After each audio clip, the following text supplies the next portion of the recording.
구조, 부분 구조는 새로 오신 분들 때문에 좀 했어요. 아까 그 책 소개해 달라고요? 사신 분 하나만 주세요. 이렇게. 제가 계시록 책을 작년에 죄송합니다. 이따 드릴게요. 제가 이따 찾아가셔요. 작년에 계시록 책을 강의를 나흘을 하고 저희 집사람이 그걸 그대로 받아쳤어요. 받아치고 보니까 책이 아니고 강의라 막 이렇게 말도 안 맞고 막 왔다 갔다 하고 그래서 다 이거를 이제 편집을 다시 해서 한 절 한 절을 다 풀었어요. 그래서 책 이름은 큰 환란을 통과한 보석 같은 어린 양의 신부들인데 이렇게 진 이유가 있어요.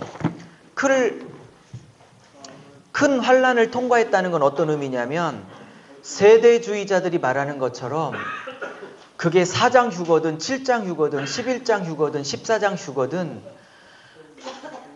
하나님의 백성들이 환란을 통과하지 않고 미리 공중에 휴거되는 일은 없다라고 못 받고 싶었던 거예요.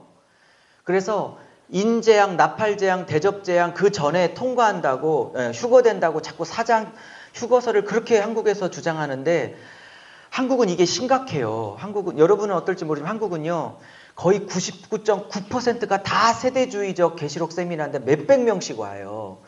거기에 장신, 총신, 사당총신, 저희 침례교, 감신, 메이저 신학교들 다 했는데도 불구하고 신학은 어떻게 했어도 일단 사람들을 끌어모으고 이렇게 사람들에게 겁줘서 헌금 받아내기가 세대주의자가 편하니까 일단 그렇게 겁줘서 일단 막 이렇게 몰아가는 세대주의로 다 가요. 어떤 신학을 해도.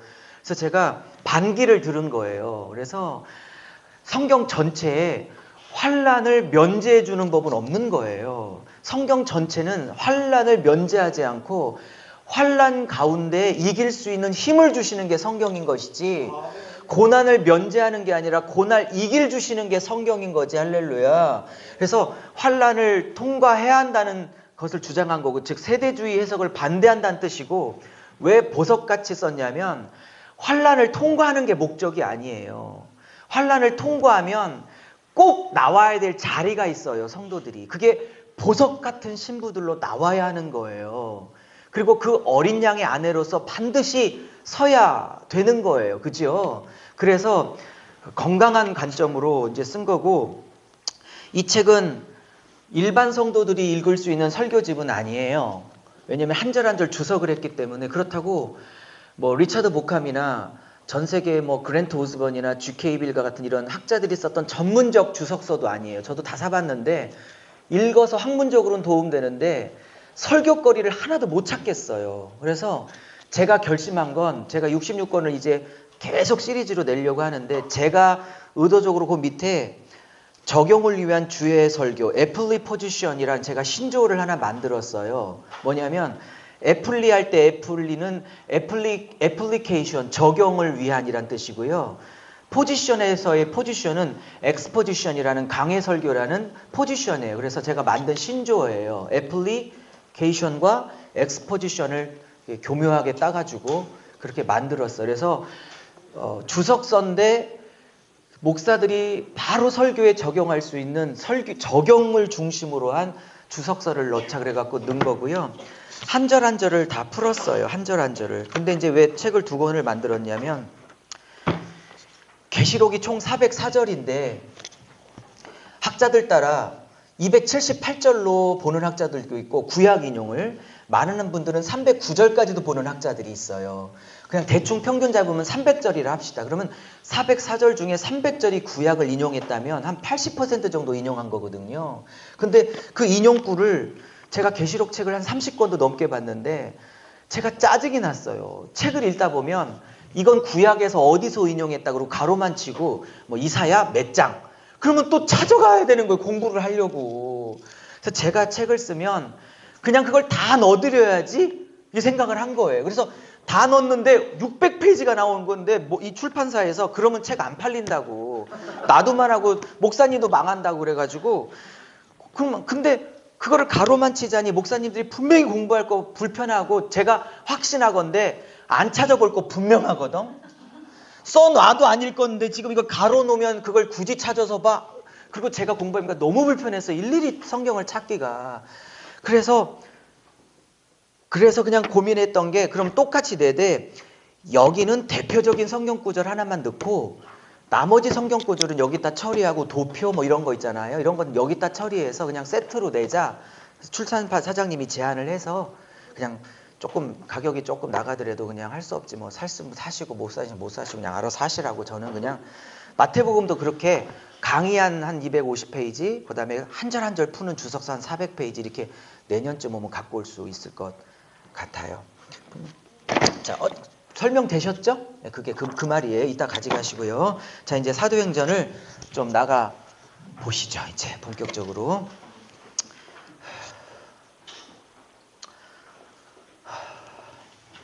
은혜 많이 받으셔요.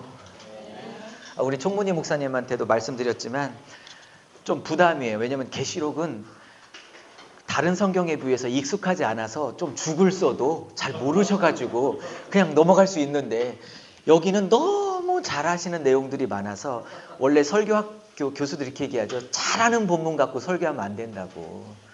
그래서 저보다 더 많이 깊이 보시는 그 이상의 그 해석이 제 안에 나올까 이게 늘 고민을 하고 비행기를 탔어요. 좀 부족하더라도 널리 이해해 주시고 열심히 한번 해보겠습니다. 많이 부족할 거예요.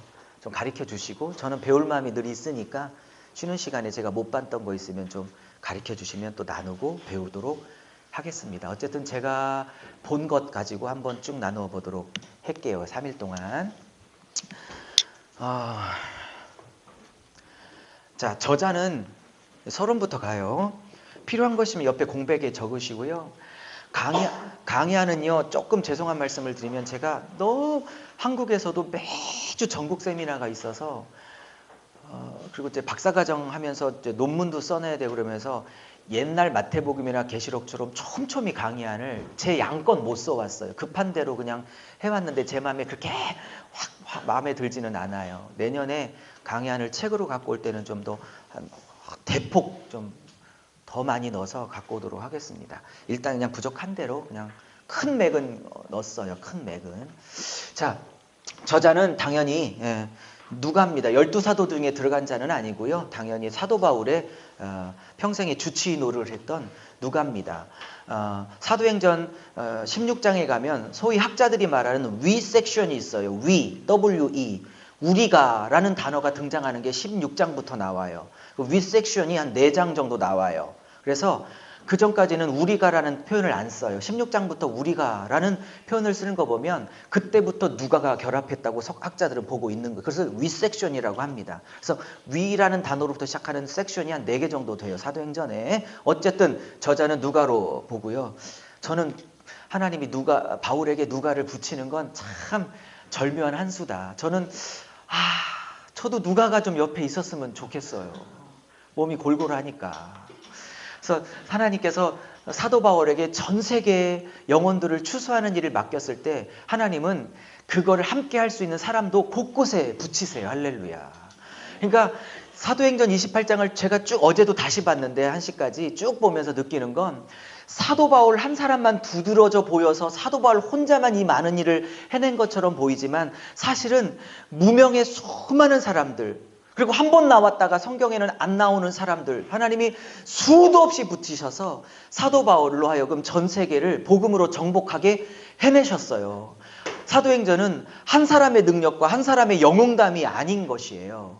하나님의 동역자들이 각자의 역할을 순결하게 그 자리에서 해낼 때 하나님께서 그 하나님의 나라를 전 세계에 확장시키는 하나님의 일이지 사도 바울의 초영웅적인 영웅담이 아닌 것이죠.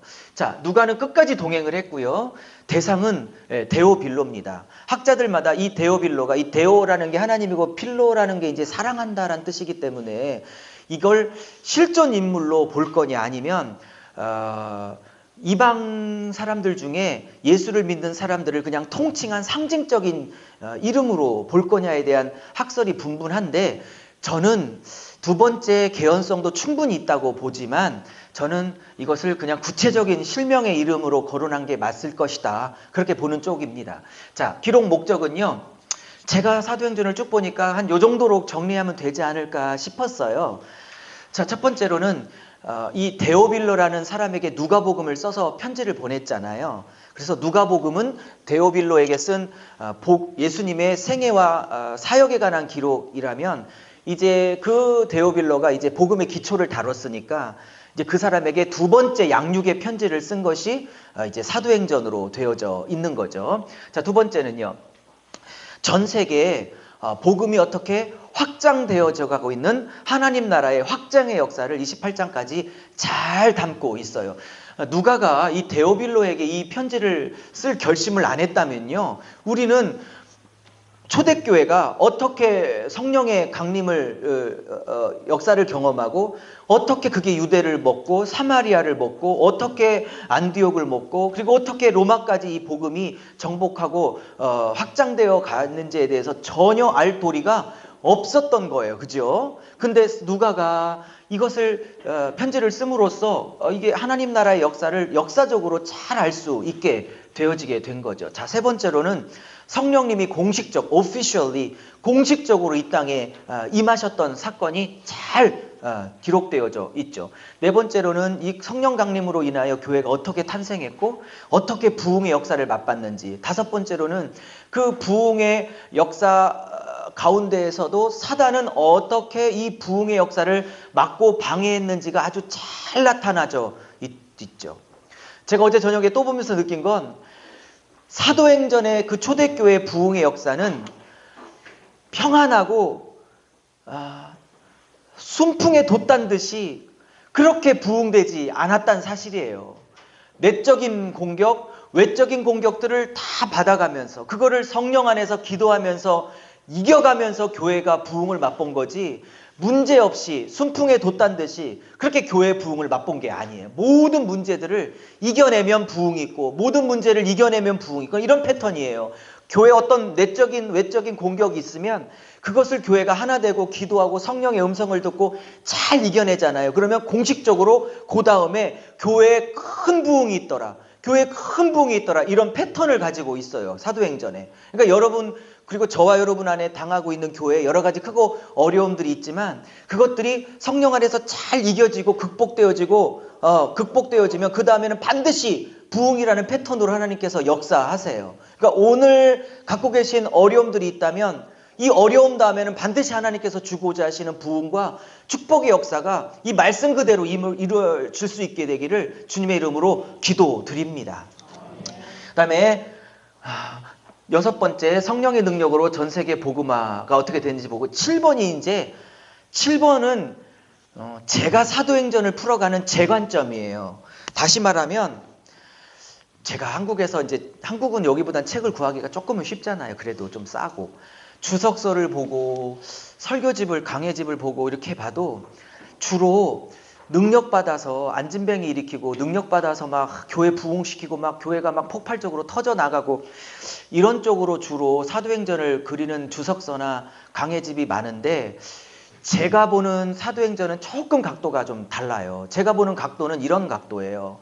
얼마나 교회를 키웠냐, 얼마나 막 신유의 능력으로 사람을 뻗떡뻗떡 일으켰냐 라기보다는, 제가 보는 사도행전은 그 고난과 핍박, 그 현실 속에서 땅의 가치가 전부인 줄 알고 살아가는 자들에게, 하늘이 들어온 자들이, 하늘 가치로 붙잡혀 있는 자들이, 하늘을 살아내고자 하는 자들이 그 하늘 가치로 땅의 가치를 어떻게 그 삶의 현장에서 펼치고 살아내어 땅의 가치에 매여있던 자들을 하늘 가치로 끌고 오냐라는 관점으로 보고 싶은 거예요. 할렐루야. 그래서 뭘 일으키고 막 기적 일으키고 막 죽은 사람 고치고 이런 쪽의 사도행전이라기보다는 내게 허락하신 그 자리에서 하늘 가치에 붙잡혀 있는 사람들이 어떻게 땅의 가치를 정복하고 살아가고 있는지, 그래서 막 뭘 고치고 막 누굴 일으키고 이런 것보다는 내게 허락하신 삶의 작은 현장에서 하늘 가치로 땅의 가치를 정복하려고 살아가는 사람들의 소박한 일상에 지지고 볶는 삶의 이야기로 풀어가고 싶은 거예요. 할렐루야. 참 가보죠. 아까도 말했던 것처럼 지리적 구조는 1장에서 7장까지는 성령의 권능이 임하면 예루살렘을 하나님 나라가 복음으로 정복하는 거예요. 두 번째는 8장부터 10장까지는 정확하게 지리적 구조로 이렇게 되어져 있어요. 유대와 사마리아 안디옥까지 복음이 확장되는 역사고 13장부터는 이제 바울과 바나바가 안디옥 교회에 파송을 받아서 28장까지 땅끝으로 복음을 전하는 역사죠. 자, 요걸 한번 찾아보실까요? 성경을 6장 7절 한번 찾아보세요. 6장 7절. 6장 7절.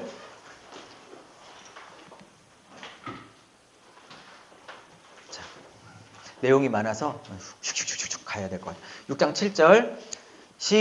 찾아본 분만 읽어요. 시작. 하나님의 말씀이 점점 완성하여 예루살렘에 있는 제자에서 더 심히 많아지고 커다란 제사장의 무리도 기도에 오르더라. 아멘. 자, 절 보세요. 제가 중간에 1차 부흥, 2차 부흥, 3차 부흥, 4차 부흥, 5차 부흥, 6차 부흥, 7차 부흥, 8차가 어디 나오는데? 8차 부흥 어디요? 거기 대충 할게요. 8차 부흥, 9차 부흥 여기 나왔죠. 10차 부흥, 11차 부흥 쭉 썼어요. 근데 하나가 겹쳤더라고요. 나중에 순번이 바뀌었는데 나중에 이제 고쳐 놓으시고요. 이렇게 쭉 썼어요. 아니요, 10몇 차에서 겹쳤던 것 같아요. 14차가 두 번 들어갔죠. 여러분 교재는 바꾸셔요. 그럼 14, 15로 바꾸셔요. 네, 제가 죄송합니다. 근데 여러분 보세요. 재밌는 거 있잖아요. 미리 드릴게요. 여기서는요. 1차 부흥 때 3,000명이 회심했어요. 그리고 여기 3차 부흥 때는 믿는 자가 5,000이에요. 남자만 썼으니까 합이 8,000이에요. 그죠? 여자들, 자녀들 치면 아마 교회가 2, 3명 됐을 거예요. 그죠? 네.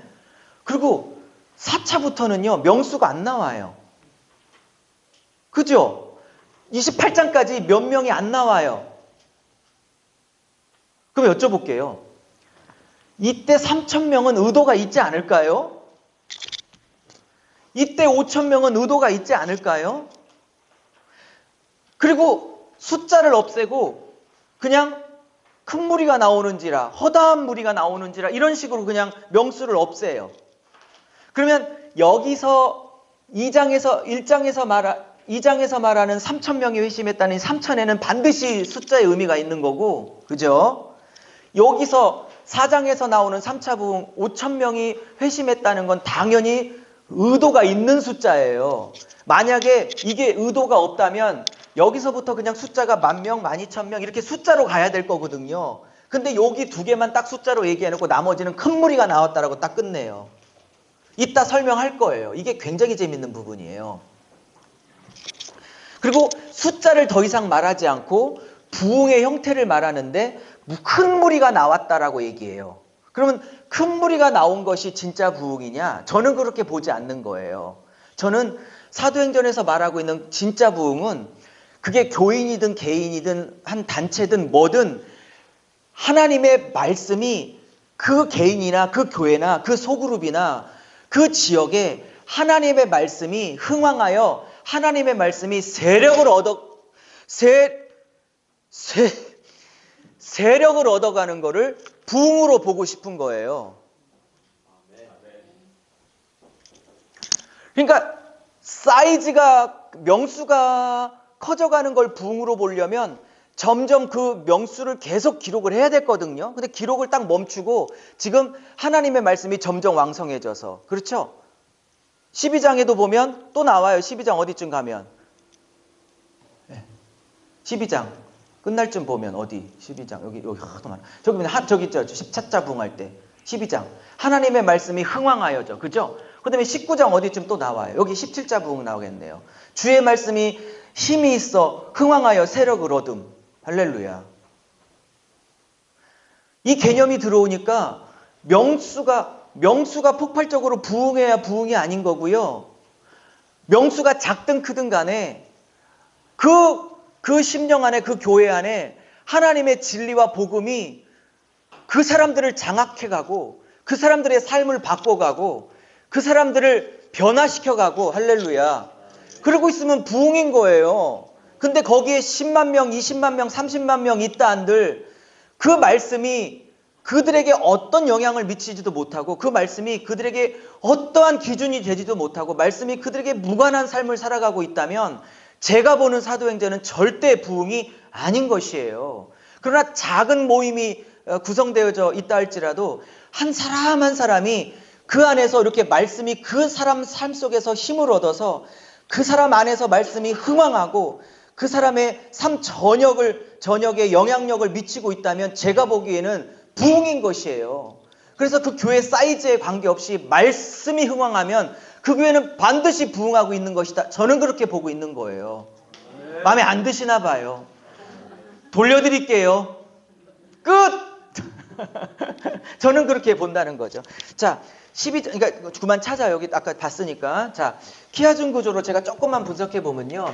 1장 1절부터 11장까지는요, 서론이에요. 서론 중의 핵심은요, 1장 3절에 나오는 것처럼 하나님의 나라에 관해 일을 얘기해요. 그런데 이 A의 다시인 28장 23절로 31절에 가면 사도 바울이 하나님 나라에 관한 일을 계속 가리키죠. 그러니까 A와 1장과 A-28장 끝은 정확하게 대칭인 거예요. 그리고 아까 참 우리 전사님 키아즘이 뭐냐고 그랬는데 제가 밥 먹으면서 개인적으로 얘기할게요. 네, 시간이 없어요. 다들 들으셨던 거라. 여기 1장부터 1절부터 11절까지는 증인의 사명이 부여되고 있어요. 근데 마지막 부분에는 그 사명을 이루어내고 있는 삶으로 끝나고 있어요. 그렇죠? 이태 동안 그가 셋집에 있어 오는 사람들을 날마다 강론하되 그렇죠? 하나님의 나라와 예수 그리스도를 다 거침없이 담대하게 가르친 일 이렇게 나온 거죠. 그렇죠? 그러니까 1장 초반기에는 증인의 사명을 요구하고 있다면 28장 마지막에는 증인의 사명을 감당하고 있는 사도 바울의 구조로 되고 있고 그 핵심의 메시지는 하나님의 나라가 1장에 나오고 끝장도 하나님의 나라가 이렇게 딱 이렇게 그 나라를 선포하고 있는 그러니까 하나님의 나라 양쪽 축이 인클루지오 구조로 되어져 있는 거죠. 인클루 구조가 뭔지 아시죠? 양쪽 끝이 같은 단어와 같은 내용으로 편지봉투처럼 싸고 있는 걸 인클루지오 구조라고 말씀을 드렸죠. 그래서 증인의 삶, 증인의 삶. 그렇죠? 증인의 사명, 증인의 삶, 하나님의 나라 이렇게 받고 있죠. 자, B는요 그냥 크게 잡았어요. 예루살렘이라고 잡았고 B 다시는 예루살렘에서 시작된 그 복음이 땅끝까지 어떻게 확장되는지를 B와 B-로 잡았고 C는 이제 유대와 사마리아의 복음이 확장되어지는 걸 이제 C로 잡았죠. 여기에 사도행전에 3대 사건이라고 있어요. 학자들이 말하는 사도행전에 3대 사건이 있는데 첫 번째는요. 2장에 나오는 성령 강림이 사도행전 3대 사건 중에 첫 번째 사건이에요. 근데 저는 이렇게 동의는 안 하지만 또 학자들이 말하는 2대 사건은 또 뭐냐면 9장 사도 바울이 회심하는 사건을 2대 사건으로 봐요. 그리고 마지막 3대 사건은 좀 견해가 다르지만 뭐라고 보고 있냐면 10장에 베드로가 고넬료라는 백부장을 만나는 사건을 3대 사건으로 봐요. 그 3대 사건 중에 2대 사건이 8장, 9장에 다 몰려져 있는 거죠. 자, 이제 하나씩 봅시다. 성령 강림을 준비해요. 2장에서 성령이 임하시기 전에 성령 강림을 준비해요. 물론 이 제자들은 이미 성령이 계십니다. 그 안에. 개인적으로는 이미 구원론적으로는 그들 안에 성령이 계시는 겁니다. 그렇지만 2장에서 임하는 성령은 창세기 6장에 하나님의 사람들과 사람의 딸들이 이렇게 막 섞여 있어서 공식적으로 내가 사람과 함께하는 걸 후회하시며 떠나가셨던 공식적인 떠나감의 성령이 공식적으로 사람들에게 오피셜리하게 임하는 공식적 사건으로서의 단 한 번의 사건인 거예요. 그죠? 그래서 이 제자들이 예수를 이미 믿고 있고 그 안에 성령이 개인적으로는 계시죠. 그러나 지금 창세기 6장에서 떠나가셨던 성령이 공식적으로 임하는 사건이 2장이기 때문에 그 성령이 임하는 것을 지금 준비하는 장이 1장입니다. 제가 봤을 때 1장에는요. 한 3가지 정도로 준비를 해 보여요. 이따 말씀을 드릴게요. 이제 한 장 한 장 풀어봐요. 자, 이제 데어빌러요 이렇게 나와요. 제가 왜 여기 한 영혼의 사랑이라고 적었냐면요. 누가복음을 쓸 때도 이 사람이 실명이든 아니면 이방인 가운데 예수를 믿었던 고위관리의 어떤 대표적인 상징물로 그냥 상징적 의미로 썼든 저는 이제 실명으로 보고 있는 입장인데요. 누가복음도 이 데오빌라라는 각하라는 로마의 고위관리, 총독 이상은 돼야 각하라를 붙이게 돼 있거든요. 이 데오빌로라는 한 영혼을 향한 한 목회자의 양육을 위한 깊은 사랑 때문에 쓰여진 거였어요. 그리고 얼마 지나지 않아 그를 다시 양육하기 위해서 이 편지를 쓰게 된 거예요. 누가가 한 영혼을 향한 사랑이 없었으면 누가복음이나 이 사도행전은 있을 수 없었던 거예요. 그래서 한 영혼의 가치를 소중히 여기지 않으면 안 돼요. 이 한 영혼을 향해서 이 긴 편지를 두 번을 써 보낸 것이 66권 정경 안에 들어오게 된 거잖아요. 누가가 이 편지를 썼을 때는 이게 정경 안에 들어올지 안 들어올지, 그리고 21세기 밴쿠버 목사님들이 이것을 공부하게 될지 이런 거 전혀 몰랐죠. 오직 한 영혼, 그 제대로 양육하고자 하는 그 심정 때문에 이 편지를 쓰게 된 거기 때문에 이 한 영혼을 향한 이 사랑을 놓치시면 안 돼요. 더 중요한 게 있어요. 누가복음 1장 4절에 가면요, 나중에 한번 확인해 보세요. 데오빌로 가카라고 그래요. 이런 단어들을 놓치시면 안 돼요. 누가복음에서는 데오빌로 가카라고 그러는데 사도행전에 들어가면요, 데오빌로요 그래요. 제 말이 안 믿기시면 한번 보세요. 이런 단어들이 무슨 의미가 있냐라고 생각할 수 있지 모르지만 의미를 갖고 있다고 저는 보여져요. 거기서는 붙였는데 여기서는 각하를 떼고 있어요. 왜 그랬을까요? 이건 제 생각인데요. 제 묵상인데요. 그가 데오빌로 각하라고 누가복음을 쓸 때는 그가 예수 믿은 지 얼마 안 돼요. 복음을 믿고 예수를 믿었지만 복음 안에서 그의 자아나 그의 신분이나 세상적 가치를 내려놓을 수 있는 상황이 아니었처럼 보여요. 근데 그가 복음 안에서 누가에게 편지를 받고 양육을 받으면서 복음이 뭔지를 알았어요. 복음 안에서 다 용서받은 죄인으로 쓸 뿐 각하, 총독이라는 단어는 복음 안에서 아무것도 아니란 사실을 깨닫기 시작한 것이 아닌가, 저는 그렇게 보는 거예요. 복음이 들어오니까 세상 가치들이 조금씩 내려지기 시작하는 거예요. 그래서 여기서는 이게 누가가 두 번째 편지를 쓸 때는 각하라는 표현을 안 쓰고 있는 이유가 복음이 데오빌로 안에서 해내셨던 일을 말하고 있는 게 아닌가, 저는 그렇게 보여지는 거예요. 할렐루야. 복음이 들어오면 점점 세상 가치를 내려놓게 됩니다. 여기서 각하란 표현을 쓰지 않아요. 이 표현을 쓰지 않아도 데오빌로가 기분 나쁘거나 마음이 상하지 않을 수 있다는 전제 조건이 있으니까 이걸 쓴 거예요. 그가 이제는 내가 갖고 있는 총독이라는 신분, 각하라는 신분이 예수라는 복음 안에 들어오니까 세상 가치, 세상 지위, 세상 명예, 세상 권력이 복음 안에서는 아무런 의미가 없다는 거. 어제 제가 목사님 교회 가서 삭개오 얘기를 했는데 복음이 들어오니까 부들부들 붙잡고 놓지 못하고 있었던 세상 가치가 삭개오가 하나씩 다 내려지잖아요. 그렇죠? 그래서 여기를 보면 이 숨겨진 의미 안에 보면 데오빌로가 복음 안에서 많이 자라고 있다는 거. 누가복음보다는 훨씬 자기 자신을 내려놓고 있다는 거. 아멘. 자꾸 내려놓아야 되는 것이에요. 2장에 성령이 임할 때 왜 1장에 성령 강림을 계속 사도들이 120명이 열흘씩이나 기도하고 40일씩이나 말씀 공부하면서 이렇게 50일을 기다렸다가 오순절날 임하냐면, 물론 신학적으로 말하면 6월절 다음부터 오순절에 임하려면 50일이 지나야 되니까 그런 시간이 필요했겠지, 그러면 이제 할 말은 없어요. 신학적으로는 그런 거지만 목회적으로나 내지 설교적으로 본다면 2장에 성령이 임하기 전에 이렇게 10일 동안 혹은 말씀 사역까지 40일, 50일 동안 그들이 해내야 될 일들이 있었어요. 제가 보기에는 이게 자기들을 비워내는 일들이에요. 이게 한국에 보신각이 있어요. 보신각? 띵.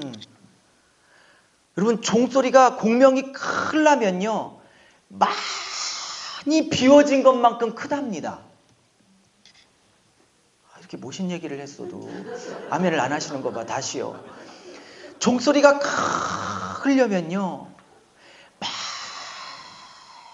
많이 비워져 있어야 커요.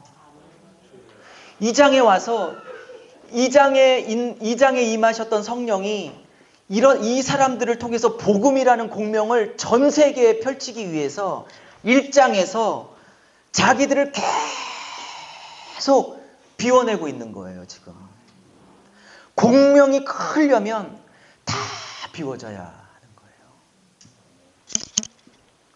자, 그러면서 이제 좀 펼쳐볼까요? 먼저 쓴 글은 당연히 누가복음 24장까지를 얘기하는 것 같아요. 예수님의 행하심과 가르침, 택하신 사도들에게 성령으로 명하신, 그리고 승천할 날까지 내가 기록을 했지. 그러면서 1차적으로 이 데오빌라라는 한 로마 고위관리를 복음으로 양육한 거예요. 근데 그 다음에 또 양육 메시지가 필요하니까 한 영혼을 위해서 그렇게 붓을 든 거예요. 그것이 오늘날 누가복음으로 사도행전이라는 정경 형태로 우리에게 손에 들려지게 된 거죠.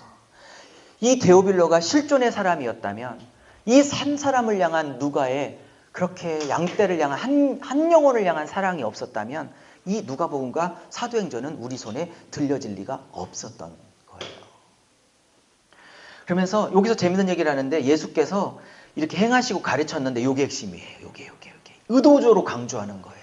뭐라고요? 택하신 제자들에게 사도들에게 말씀하셨는데 뭘로 말씀하셨다고요? 성령으로 말씀하셨대요. 그러니까 예수가 뭐를 행하시고 뭐를 가르쳤던 모든 원동력은 뭐냐? 성령의 능력을 힘입어서 승천하실 때까지. 근데 재밌는 건요.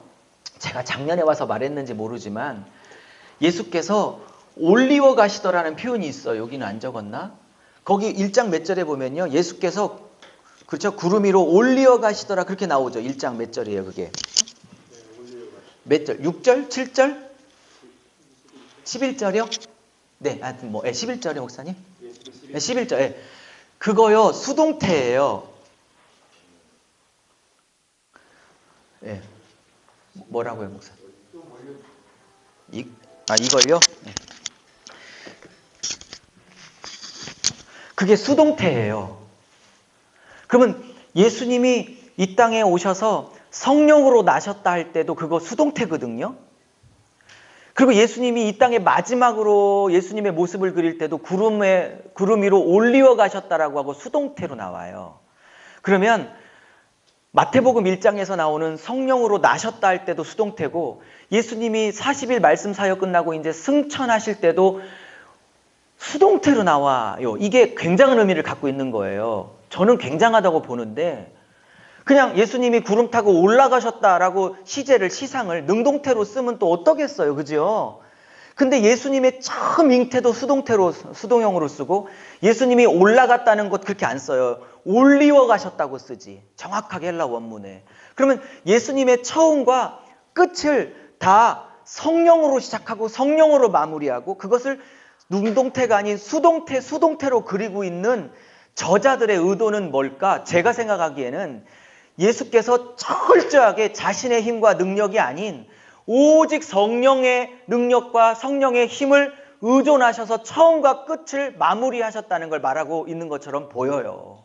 그러니까 우리도 그렇게 예수님이 그렇게 하신 것처럼 처음부터 끝까지 그 모든 과정들을 다 성령의 능력에 힘입어 사역을 해야 한다는 걸 말하고 있는 것이에요. 그 다음에요. 자, 이제 부활하신 후에 40일 동안 사역을 하십니다. 고난 받으시고 난 후에 많은 증거로 살아계심을 나타내셨대요. 그 핵심 메시지는 40일 동안 뭐 하셨냐? 하나님 나라의 일을 말씀하셨대요. 제가 이제 말씀 사역으로 썼는데 이 말씀하시다라는 것도요. 헬레어 시제 보면 현재형이에요. 근데 이상하지 않아요, 여러분? 이게 지금 2000년 전에 일어난 일이니까 그냥 하나님의 나라의 일을 말씀하셨느니라 그렇게 해야 되는 거 맞지 않아요? 과거 사건이니까. 그렇죠? 헬라어는요. 현재 시상과 과거 시장을 쓸 때 그냥 쓰는 시제들이 아니에요. 과거 사건이면 2000년 전이니까 당연히 그냥 말씀하셨다 그렇게 끝나야 되는 거예요. 근데 이거를 헬라어 이 누가가 시상을 현재로 가져가고 있는 건 의미가 있는 거예요. 그가 2016년 오늘도 우리 목사님들을 통해서 이 세상에 하나님의 나라의 일을 지금도 선포하고 계시고 지금도 말씀하고 계시다라는 뜻을 갖고 있는 거예요. 그래서 그것을 과거 사건임에도 불구하고 현재형으로 끌어다 쓰고 있는 거예요. 누가가. 헬라어 시제는 그냥 나온 시제가 아니에요. 그 시제에 담겨져 있는 내용들이 다 있는 거거든요. 자, 또 하나. 예수께서 이 땅에 오셔서 제일 먼저 하신 사역이 뭐죠? 첫 번째 메시지가 뭐죠? 회개하라. 천국에 가까웠다. 하나님 나라를 선포하셨죠. 그죠? 처음에. 맞죠? 그리고 예수님이 승천하시기 직전에 40일 말씀 사역을 그러니까 부활하시고 부활의 모습도 직접 보이셨는데 예수님이 못 믿으셨던 것 같아.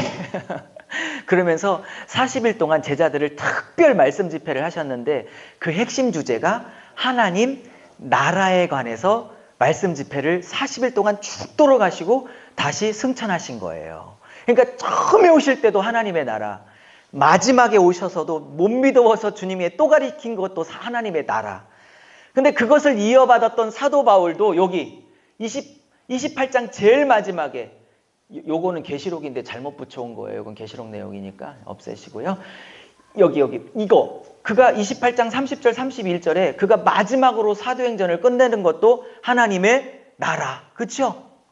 그러니까 성경 전체의 주제가 하나님의 나라인 거예요. 근데 저는 하나 재밌는 건 이렇게 다락방에서 시작됐잖아요. 120명 다락방에서 시작되고 성령이 임했잖아요. 그죠? 그러면 이렇게 지금 삐까번쩍하게 성령이 임하여 이제 초대교회가 시작됐어요. 그러니까 이렇게 다락방으로 시작됐으면 끝은 한 100평쯤 적용입니다. 이 다락방으로 시작되고 이렇게 삐까번쩍하게 막 그 3,000명, 5,000명, 그 다음에 안진뱅이 일으키고 이 정도 흐름이라면 이렇게 쭉 흘러갔으면 이 끝은 대단해야 되는 거거든요. 외적 환경이. 근데 다락방으로 시작했는데 현실은 셋집으로 끝나요. 이게 의미하는 바가 있는 거예요. 복음의 역사가 전 세계를 먹어가는 과정 중이지만 우리 밴쿠버의 목사님들을 통해서 수많은 영혼들을 살리지만 우리의 현실은 여전히 셋집으로 끝나요. 아멘 안 할 줄 알았어.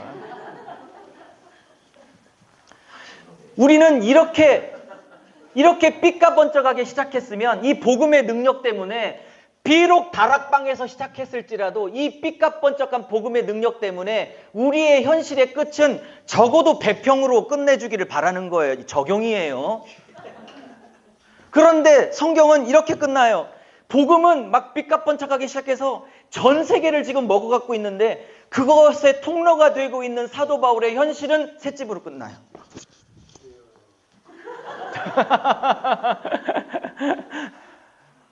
여기에 자꾸 시험 드시면 안 돼요. 주님이 나를 통해서 전 세계 영혼을 삐까번쩍하게 살려나는 그러니까 여기서 막 험의 앞에 뭐였죠? 스스죠. 저는 그게 왜 자꾸 스시로 발음되는지 모르겠어요. 그러니까 성경을 어떤 내 마음이 담겨져 있는 것을 읽으니까 그게 스시로 보여. 좋아하거든요. 그러니까 복음이란 게 그래요. 이렇게 안진뱅이 일으키고 막 죽은 자 살려고 안진뱅이 막 일으키니까 제우스니 헤르메스니 스스니 허메니 막 이렇게 말하는 어마어마한 현실이 있지만 사실은 우리의 복음의 현실은 강대상에서는 그렇게 폼나게 막 선포도 하고 막 하지만 이제 성도들 다 보내고 교회 문 잠그고 나와서 이제 집에 오면 우리는 여전히 우리의 현실은 여기 셋집인 거죠. 여기서 막 절망해. 여기서 얘는 왜 자꾸 속삭여 왜? 그러니까 이것도 셋집인 거야. 이것도.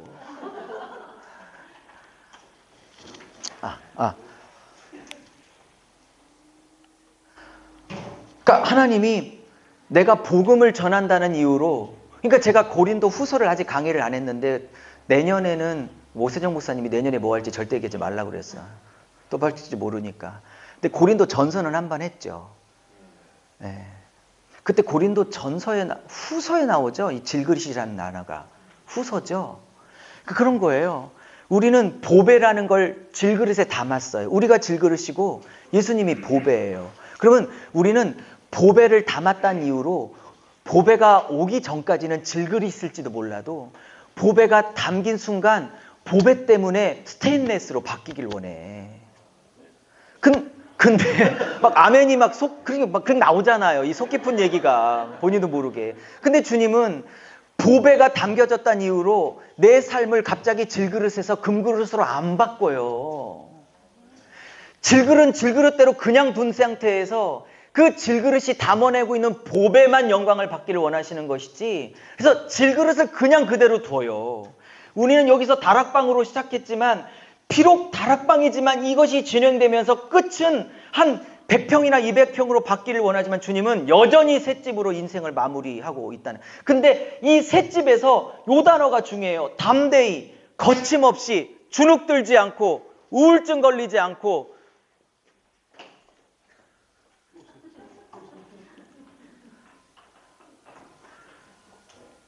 원래 사도행전 하면 방해가 심해요. 3장에 사도 바울이 설교하면서 3장쯤에 설교하면서 뭐라고 하냐면 중요한 얘기를 하는데, 이게 2장인 3장인지 그런 얘기를 해요. 예수님의 부활을 얘기하면서 그가 결코 사망에 매여 있을 수 없었노라고 시편을 끌고 들어와서 적용해요. 아무리 셋집에 있어도, 목사님과 사모님들의 현실이 이 밴쿠버에서 아무리 셋집이어도 그 우울과 절망과 낙담과 포기가 잠시 저와 여러분을 사로잡을 수는 있을진 모르지만 절대 저와 여러분이 그 어둠 권세에 절대 매여 있을 수는 없는 거예요.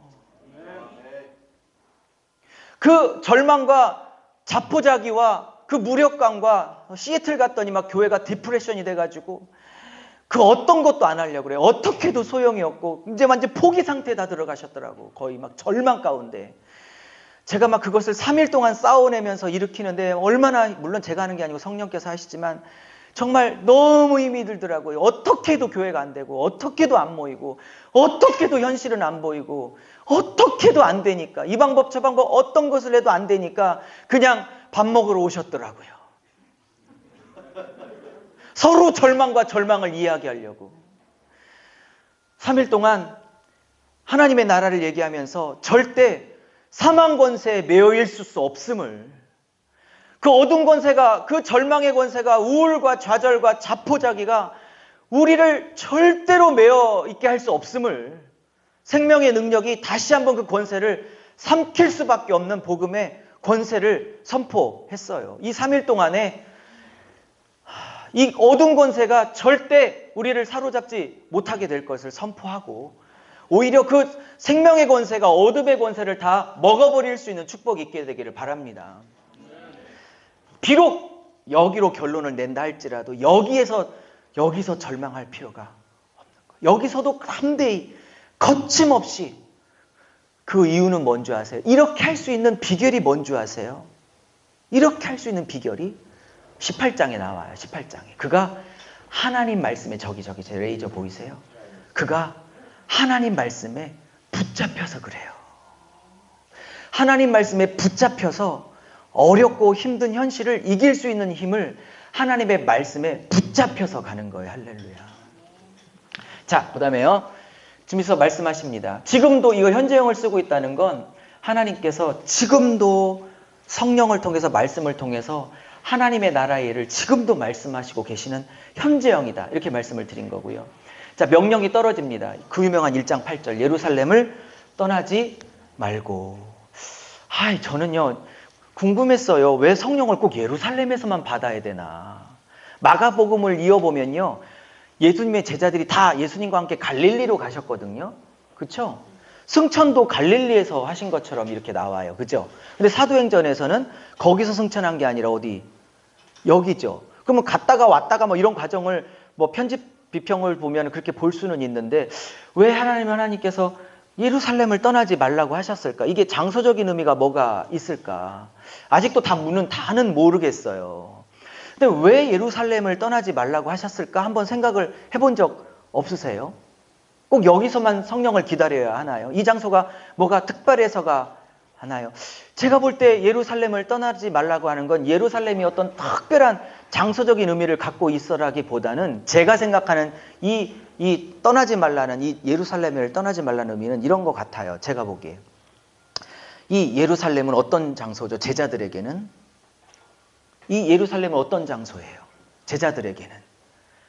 예수님을 배반했던 장소예요. 그죠? 그리고 자기가 죽기까지 예수님을 버리지 않겠다는 자기의 고백을 스스로 번복한 장소기도 해요. 자기의 실체를 본 장소기도 해요. 적용하고 있는 거예요. 그리고 예수님께 서로 좌정숭, 우정숭 되겠다고 자기들의 속내를 드러냈던 곳이기도 해요. 그리고 서로의 밑바닥을 봤던 곳이기도 해요. 그렇죠? 배반했던 장소고. 그러니까 주님은 이건 적용인데요. 이 예루살렘이 어떤 특별한 지역적 의미가 있어서라기보다는 이 예루살렘은 내가 실패했던 장소, 내가 좌절했던 장소, 그리고 서로의 인간성의 그 바닥을 봤던 장소, 주님을 부인했던 장소, 여기에 나의 밑바닥이 드러났던 이 장소 있잖아요. 거기에서 하나님이, 그리고 서로 분열과 다툼과 미움과 시기와 질투가 있었던 그 장소 있잖아요. 거기서 다시 시작하시라는 메시지로 보여져요. 교회 옮긴다고 되는 게 아니에요. 내가 아니 갑자기 이 얘기가 왜 나온지 모르겠지만 내가 여기만 떠나고 우리 총 목사님하고 편하니 내가 김상현 목사님하고 대전에 있는 저희하고 맞바꾸면 내가 훨씬 편할까요? 우리 서로 바꿔보면 훨씬 나을까요? 더 골치 아파요. 저는 물론 백투더 예루살렘을 주장하고 있는 시오니즘 주의자들이 예루살렘에 예수님이 재림할 거라고 주장하는 그런 예루살렘 중심주의 신학에서 주장하고 있는 그런 장소적 의미는 없어 보여요. 여기서는 그런 해석은 없어 보이고요.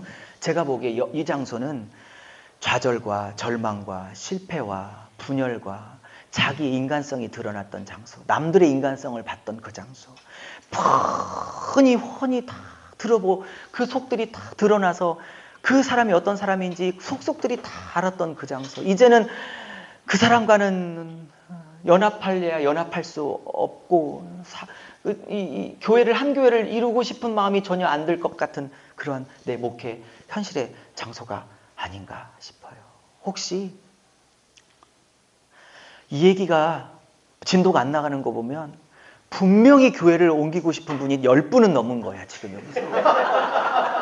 환경 바꾸면 뭔가 내 목회가 달라질 거고 다른 성도 만나면 달라질 거고 그렇게 생각하는 분이 지금 반이 넘는 거야 이게 지금 분명히. 그런 분들만 아멘. 근데 주님은 이건 제 해석이니까 다 취하라는 게 아니에요. 저는 그렇게 묵상이 되어진다고요. 시오니즘이 말했던 예루살렘 중심의 재림을 말하고 있는 신학적인 것까지 끌어들이지 않아야 된다고 보는 거예요. 지금 시온주의자들이 말하는 그런 거 말고 이게 그 장소에 그 자리에서 나는 도저히 안 될 거라는 그 장소에 하나님께서 다시 시작할 것을 명하고 있는지도 모르겠어요. 네. 예수님이 요한복음 21장에 보면 예. 베드로와 제자들이 밤새 고기 못 잡았을 때 예수님이 다시 나타나시잖아요. 네네네네. 그때도 처음 만났을 때 그 현장 베드로를 처음 만났을 때 고기 못 잡았을 때 네, 갈릴리. 예. 그때 그 모습에서 예수님을 만나게 되어지고 네. 그 베드로가 이제 겉옷을 두르고 예수님 만날 때 숯불 피워놓고 기다리고 있잖아요. 그 숯불 보면 베드로가 딱 생각나는 게 그렇죠. 예. 자기 실패 장면이죠. 네. 실패 부인의 장면. 네. 아, 그것과 이렇게 연관해서 그렇죠. 그 실패의 자리, 절망의 자리, 떠나고 싶은 그 자리, 자기의 바닥이 보인 그 자리. 아까 베드로는 자기가 바닥이 보인 그 자리죠. 그 숯불이. 자기의 바닥이 드러난 그 자리. 근데 그 자리를 다시 일으켜 세워 하나님이 거기서 지금 성령을 기다리라. 그러니까 장소를 옮기고 환경을 옮겨서 될 문제가 아니라 그렇죠? 성령의 능력이 임해야 된다는 걸 말씀하고 있어요. 그 다음에 약속하신 성령을 기다려라. 이것도 현재형이에요. 하루 기다리고 어제 기다리고 작년 기다리고 올해 기다려야 되는 것이 아니고 성령의 능력이 임할 때까지 계속해서 기다릴 것을 말하고 있는 현재형이에요. 요한은 물로 세례를 베풀었지만 성령으로 세례를 시간 이렇게 갔어. 성령으로 세례를 받으리라. 요한은 물 세례예요. 여러분 요한의 세례와 성령의 세례는 어떤 차이점이 있는지 잘 아시죠? 요한의 세례는 어떤 세례냐면요. 내가 죄인이라는 걸 항복받아내는 세례예요. 그게 요한의 세례예요. 내가 죄인임을 압니다. 도와주세요 하는 세례예요. 근데 문제는 능력 있는 삶을 살기 위해서는 요한의 세례 갖고는 안 돼요. 내가 죄인이라는 것부터 시작하고 내가 주님의 도움이 필요한 긍휼이 필요한 죄인이라는 걸 항복하는 건 맞아요. 근데 문제는 이 요한의 아까 19장에 들어가면 아볼로가 요한의 세례밖에 못 가리켜서 성령의 세례를 못 들어봤다고 그러잖아요. 이 19장에 가면 그죠? 바울이 마찬가지예요. 요한의 세례는 그런 거예요. 내가 죄인임을 인정하고 항복하는 세례. 근데 성령의 세례는요. 그 이상을 뛰어넘어서 내가 죄인임을 항복할 뿐만 아니라 내 속을 태워서 내 속을 바꾸고 내 속사람을 바꾸고 나로 하여금 살아갈 수 있는 능력을 주시고 죄와 싸워 이길 수 있는 능력을 주시고 고난을 이길 수 있는 능력을 주시고 죄를 이길 수 있는 능력을 주시고 하나님의 증인답게 살아갈 수 있는 능력을 주시는 세례가 성령의 세례예요. 그러니까 우리도 성령의 세례를 받아야 돼요. 이 말은 무슨 예수를 또 믿어서 예수를 영접해야 된다는 그런 단순한 논리가 아니고요. 정말 죄인인 걸 알아요. 근데 문제는 그렇게 살아갈 힘이 우리 안에 없잖아요. 우리를 이길 힘이 없잖아요. 미움을 이길 힘이 없잖아요. 좌절과 절망을 이길 힘이 없잖아요. 근데 그 성령이 우리 안에 들어오시면 성령께서 우리의 속을 태우시고 우리를 정결케 하셔서 힘 주셔서 성령께서 우리를 사로잡아서 우리를 그렇게 능력 있는 삶을 살도록 만드시는 성령의 세례를 너희들이 꼭 받아야 된다. 그래야 내 증인의 사명을 감당할 수 있다. 제가 이거 소리만 지르면 그런가 봐요. 소리 지르면 안 돼. 그러니까 얘는 하나님의 도구에 제 체력을 조절하려기 위해서 얘가 하나 둘 셋. 그러니까 소리 지르면 나가요. 네. 그런가 봐요. 얘도.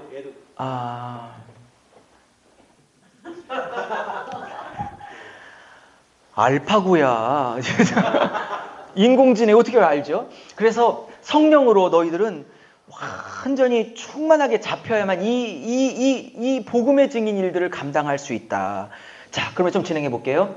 제자들이 묻습니다. 주님은 성령 받아야 된다고, 은혜 받아야 된다고, 성령에 사로잡혀야 이 밴쿠버에서 목사 사모 역할을 할 수 있지. 그러지 않고는 너희들이 이 밴쿠버에서 목회하기가 절대 녹록지 않을 거라고. 그래서 너희들은 성령의 권능에 사로잡혀야 된다고 딱 말하고 있는데 이 제자들은 아직도 하나님의 나라에 눈을 못 떴어요. 뭐라고 말하냐면 이스라엘의 회복이 언제냐고 물어봐요. 주님께서 때와 기한은 아버지가 아시는 거지 너희들이 알 바가 아니래요. 그러니까 계시록을 제가 해석하는 게 맞는 게 뭐냐면 때와 기간은 아버지께서 알아서 하시는 거지 언제 예수님이 오시는 재림징조, 재림식 이거는 성경에서 관심 가지지 말라고 했는데 왜 이렇게 재림시기와 징조에 관심을 갖는지 모르겠어요.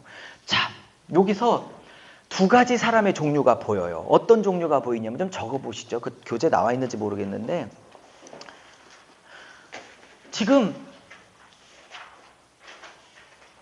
여기 B파트에서 나온 걸 먼저 얘기할게. 얘기 나왔으니까 지금 이제 요 얘기 끝나고 이 주님께서 구름이 그를 가리워 가셔요.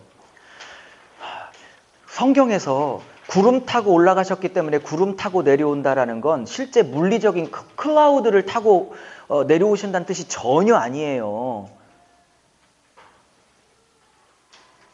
그거는 성경에서 말하는 구름은 하나님의 영광과 임재를 상징하는 거예요. 그리고 헬라어 원문을 보면 구름 타고가 아니라 구름과 함께 오는 거예요. 그러니까 영광과 임재와 함께 온다는 뜻이지 예수님이 물리적으로 구름 가운데 타고 이렇게 이 땅에 재림하시다는 뜻이 전혀 아니에요. 쏙 빠지세요. 그런데 제가 더 말하고 싶은 건 예수님이 이제 승천하시니까 천사가 말해요. 갈릴리 사람들, 이거 의도적인 표현이거든요. 이게 못 뵙고 비천하고 이런 사람들을 얘기하는 거예요. 학식이 없고.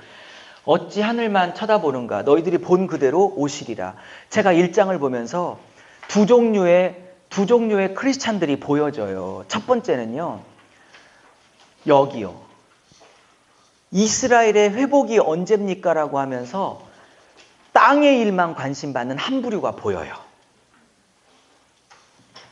언제 내 형편, 내 상황, 내 목회, 내 현실이 바뀔 거냐고 해서 계속 집요하게 하나님 앞에 땅의 것들을 계속 쳐다보면서 땅의 일들의 회복을 계속 구하는 한 부류가 보여요. 근데 또 한 부류는 계속 하늘만 쳐다보고 오늘 살아내야 될 오늘의 현실에 관해서는 소홀히 여기고 계속 하늘만 바라보는 또 한 부류가 보인다고요. 주님께서는 땅의 것만 바라보는 것도 아니고 하늘의 것만 바라보는 것도 아니고, 그렇죠?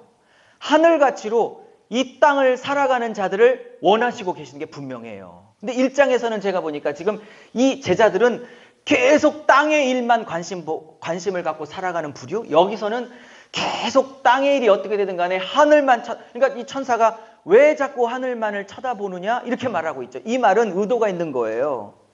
너희들이 관심 가져야 될 것은 하늘만 쳐다보는 일이 아니라 너희들이 그 하늘 가치로 이 땅을 어떻게 살아가야 될지를, 이 땅의 이웃과 영혼들을 바라보고 하나님의 나라를 이 땅에 어떻게 세워야 될지를 바라봐야 된다고 말하는 의도적인 표현으로 보여요.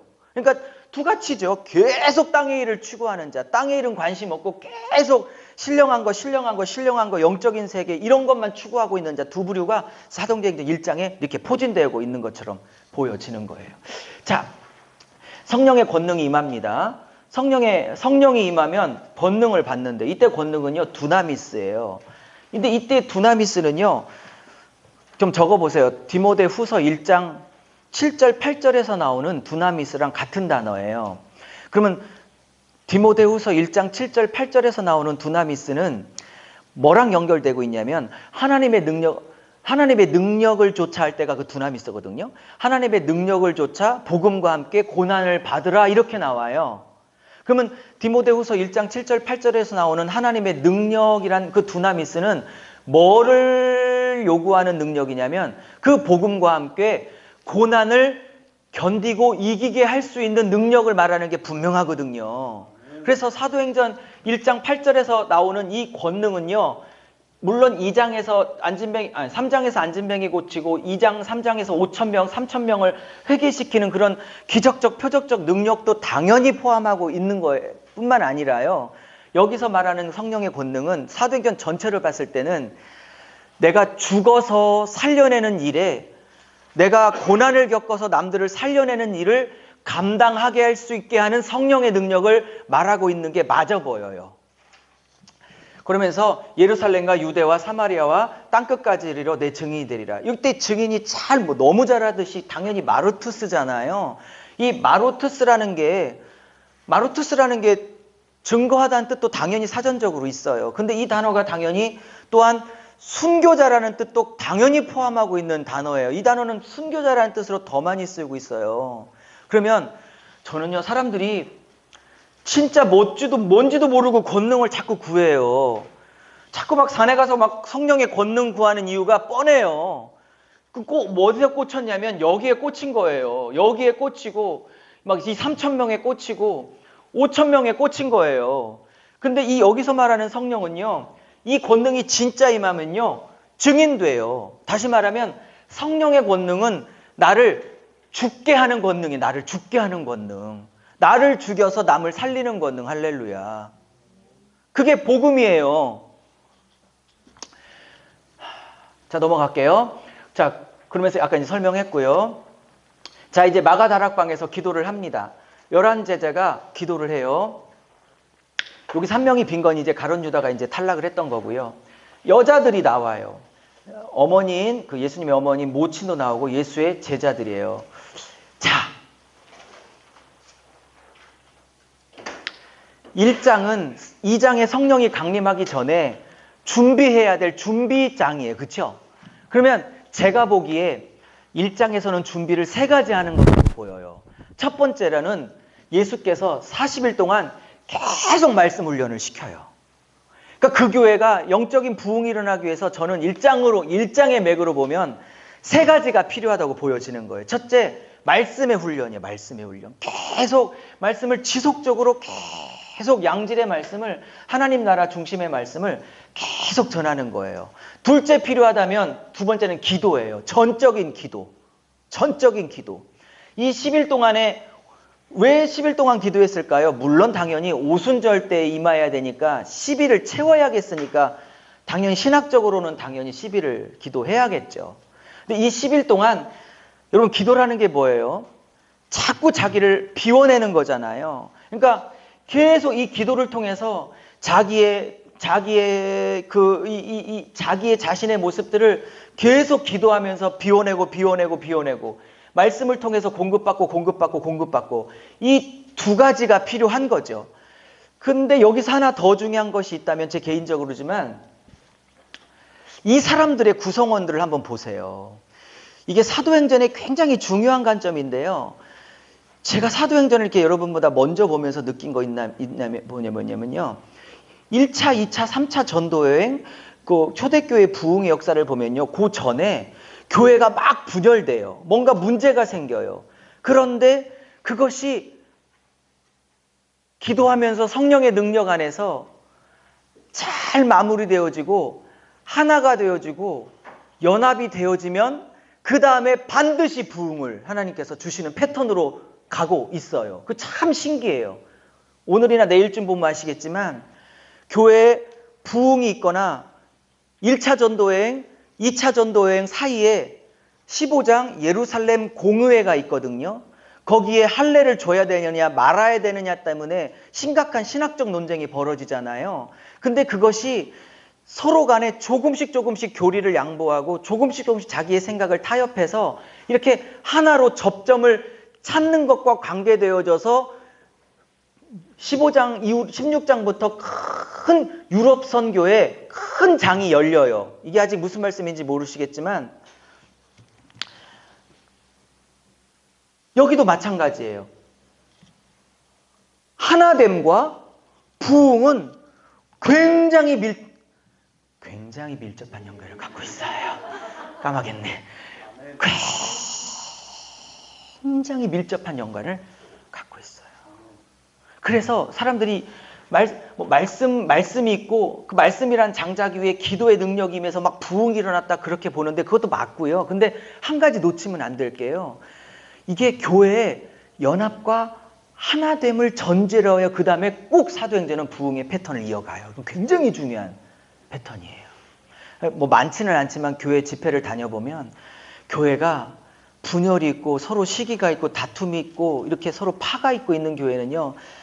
집회하기가 굉장히 힘들어요. 모르고 갔는데 말씀 안 하시죠. 근데 너무 힘들었는데 혹시 이렇게 교회가 이렇게 서로 싸우고 이렇게 담이 있고 그러세요. 그러면 그렇대. 근데 유달리 집회가 잘 되고 이렇게 막 역사하시는 게 가보면 그렇게 교회가 사랑스럽고 하나 돼 있고 서로 이렇게 참 가족처럼 이렇게 친밀해 있고 이런 게 확연히 느껴져요. 처음에는 몰랐는데 다니다 보니까 그렇더라고요. 그래서 부흥의 영은요. 그 교회 공동체 안에 연합과 굉장히 관련되어져 있어요. 그 얘기를 드린 이유가 그런 거예요. 이 11제자들은요. 연합했던 사람들이 아니에요. 최근까지 직전까지 내가 자정승할 거야. 내가 우정승할 거야. 내가 한 자리 찾을 거야. 네가 한 자리 내가 하려고 하는데 왜 네 엄마 도망가돼가지고 먼저 선수를 쳐. 이러면서 서로가 시기하고 질투하고 서로의 끝을 본 자들이에요. 이 아우들은 또 누군가요? 요한복음 5장에 보면 예수님께서 예수님한테 조롱하죠. 자기를 세상에 나타내려고 하는 자마다 숨어서 일하는 자가 없다. 이렇게 하면서 예수님께서 절기에 공개적으로 드러나 기적을 베풀도록 요구하는 거죠. 그게 다 조롱이거든요. 지금 이런 사람들, 이 여자들은 지금 철저하게 소외되어져 있는 소외되는 비참한 자들 있잖아요. 지금 이런 사람들이 지금 섞일 수 없는 사람들이 지금 섞여 있는 거예요. 찢어져 있던 사람들이 묶여져 있고 하나 되어지고 있고 연합되어지고 있고 지금 그럼 이런 사람들이 서로는 쳐다보지도 않았던 사람들이 지금 연합하고 있는 거예요. 그러니까 하나님의 성령이 한 교회에서 역사하기 위해서 그 교회의 관계는 무진장 중요한 거예요. 오죽했으면 성령께서 4장에 예배소 4장 1절에 성령이 하나 되게 하신 것을 힘써 지키라고 하셨나요? 굉장히 중요한 거예요. 그래서 자꾸 말씀과 기도가 있으면 성령이 임한다고 하는데 저는 거기다 하나 덧대요. 반드시 말씀과 기도 다음에 그 교회 공동체가 반드시 연합해야 되는 일이 필요해요. 하나됨이 굉장히 중요한 거예요. 할렐루야. 이걸 놓치시면 안 돼요. 제가 증명할 거예요. 내일쯤에. 그래서 13장, 14장은 1차 선교 여행이고 16장, 17장은 2차 선교 여행인데 그 사이에 예루살렘 공의회에서 할례파와 할례를 안 받아도 구원이 가능하다는 파가 신학적인 논쟁을 벌이면서 그걸 어떻게 합의하는 줄 아세요? 할례를 받아야 된다는 파가 조금 양보해요. 할례를 안 받아도 구원이 온전하나 대신 우리는 유대교에 찌들었기 때문에 할례를 안 받아도 이방인들이 구원받은 걸 우리가 인정해 줄 테니까 대신 우리가 시험 들릴 세 가지는 좀 하지 말아줘. 그러면서 피 먹는 거, 그 다음에 목매어 죽인 거, 음행하는 거, 이거는 우리가 너무너무 유대교 관습에서는 이해할 수 없는 일이니까 우리가 이 할례 안 받아도 되는 부분들은 너희에게 양보를 해줄 테니까 너희들은 우리가 너무 싫어하고 시험에 들 만한 세 가지는 이방교회가 안 해줬으면 좋겠어. 이렇게 제안을 했어요. 그럼 이방교회는요, 오케이. 할례를 그쪽에서 안 받아준다는 큰 양보를 했으니까 이쪽에서는요, 우리는 피채 먹어도 되고 목매인 거 먹어도 되고 아무 상관없는 이방인데 이것을 우리가 고집하면 모교회인 예루살렘 교회가 시험 들고 자꾸 걸려 넘어지니까 우리가 이방 교회를 배려하는 차원에서 거기서 싫어하는 세 가지를 나도 절제하고 안 하겠다고 결정하면서 이쪽은 할례를 받아야 된다는 것을 양보하고 내려놓고 이걸 내려놓는다는 건 엄청나게 힘든 일이에요. 1500년의 관습을 내려놓는 거거든요. 그런데 예수라는 절대 진리가 아닌 격가지 부차적인 것들 때문에 교회가 갈라진다면 의미가 없는 것이니까 내가 1500년간 내려왔다 할지라도 이 할례를 안 하는 것으로 포기해주고 이방인들을 자유케 해주고, 그죠? 이방인들은 그거 세 가지 해도 되지만 피 먹어도 되고 이렇게 목매인 거 먹어도 되지만 이걸 가지고 저 유대인들이 형님교회가 모교회가 이것 때문에 자꾸 우리 이방인 교회에 대해서 시험이 든다면 기꺼이 이것을 안 먹어주리라. 그러면서 이방교회도 자기의 중요한 부분들을 내려놓고 모교회인 예루살렘 교회도 1500년 동안 부들부들 떨어서 못 놓았던 할례의 문제를 내려놓고 양쪽이 내려놓으니까 그 다음부터 16장부터 소아시아는 비교할 수 없는 저 유럽이라는 어마어마한 대륙이 열려지는 거예요. 그래서 마지막 얘기하고 끝낼게요. 1분. 사도행전 책을 쭉 보니까 어느 교수인지는 기억 안 나는데 강의하는 썼던 것 같은데 유상현 교수라는 교수가 있는데 그렇게 썼더라고요. 그게 어느 대학인지 기억이 안 나고요. 이렇게 썼어요. 사도 바울은 복음서에서는 하나 되라 라고 문자로 썼다. 그러나 사도행전에서는 하나 되란 얘기를 사건의 흐름 속에서 말하고 있다, 이렇게 얘기해. 또 하나, 어휴 주여 깜짝이야. 또 하나 흥분해서, 또 하나 복음서에서는 서신서에서는 복음과 함께 하나님의 능력을 따라 고난을 받으라라고 이렇게 센텐스로 말하고 있지만 사도행전에서는 3장, 4장, 그 다음에 16장에 사도 바울이 갇혔죠. 이런 감옥에 갇히는 현실과 상황, 셋집이라는 현실과 상황 속에서도 거침없이 두려움 없이 복음을 담대하게 찬송하고 손들고 기도하고 있는 바울과 실라라는 내러티브를 통해서 스토리를 통해서 복음과 함께 고난을 받아야 된다는 걸 사건과 흐름과 이야기 흐름 속에서 말하고 있는 거예요. 그러니까 서신서는 그거를 문장과 센텐스로 명제적인 형태로 선포하는 거고 그 선포를 사도행전은 똑같은 복음을 이야기의 흐름을 통해서 그걸 담아내고 있는 거예요. 이해하셨죠? 여기까지 하고 식사하겠습니다.